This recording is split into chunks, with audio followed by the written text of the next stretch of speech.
The Minnesota Constitution is a living document, frequently adjusting to the political landscapes of over 1.5 centuries.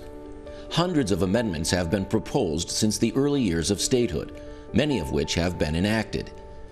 Changing the state constitution is designed to be more difficult than passing typical legislation. It is meant to allow the Minnesota public to play a more direct role in the decision-making process. And while there are many similarities between enacting constitutional amendments and passing typical legislation, there are also significant differences. On that motion, all those in favor say aye. Opposed, nay. Motion prevails.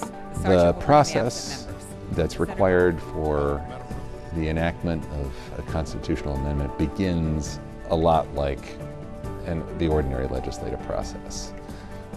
A member of either chamber might think of an idea, a way they want to change the Constitution. They have that drafted and prepared in bill form, and it's then introduced just like a bill. And each chamber would need to take action on that bill the same way it passes ordinary legislation. In other words, the requirements for 3 readings on different days, etc. All the other requirements for passage of legislation apply.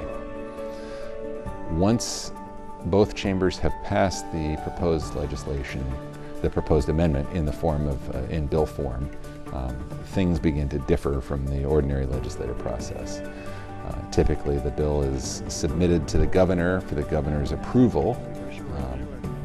That step is symbolic only.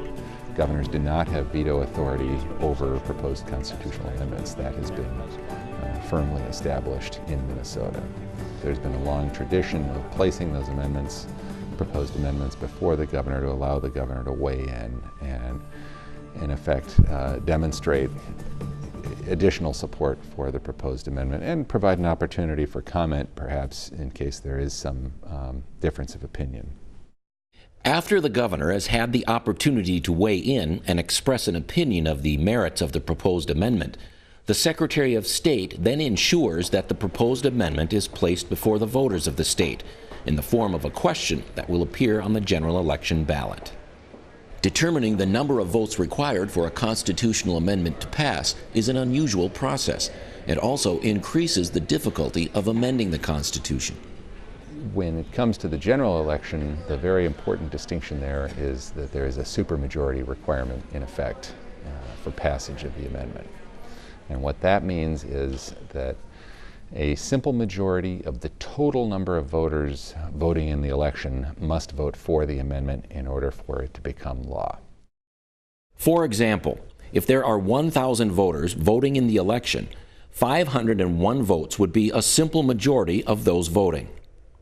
But if only 900 voters decide to vote on the proposed amendment, ordinarily a simple majority would be 451 votes, half plus 1 of the 900.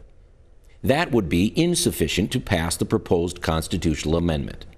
501 votes out of the 900 would be needed in order to pass the amendment. Anyone who goes into the voting booth on the day of the general election and doesn't vote for the amendment or against it, in effect, has voted against that amendment. Not voting is treated like a no vote because of the construction of the supermajority requirement for passage of the proposed amendment.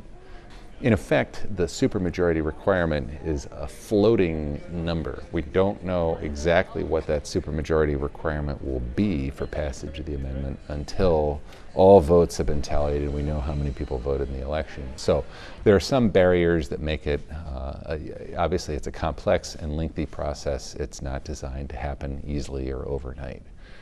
Those are the very important parts to remember. Another small nuance is that when the legislature proposes the amendment, it can also pass legislation, amendments to statutes and other enabling legislation that will take effect only if the proposed amendment is adopted. So if the voters pass it, that can then act like a trigger to enact further legislation necessary to implement the proposed changes. Once a majority of those voting in the election approve an amendment, the results are reviewed by a state canvassing board, and the amendment takes effect immediately or at a time specified by that amendment. There is one other way the Minnesota State Constitution can be amended. However, it's a rare procedure that has never been fully implemented. There is an alternative process that is even more complicated and is established within the Constitution. It is available, but has not been used. And it basically allows for the calling of a Constitutional Convention to, in effect, rewrite all or significant parts of the Constitution. It's much more complex.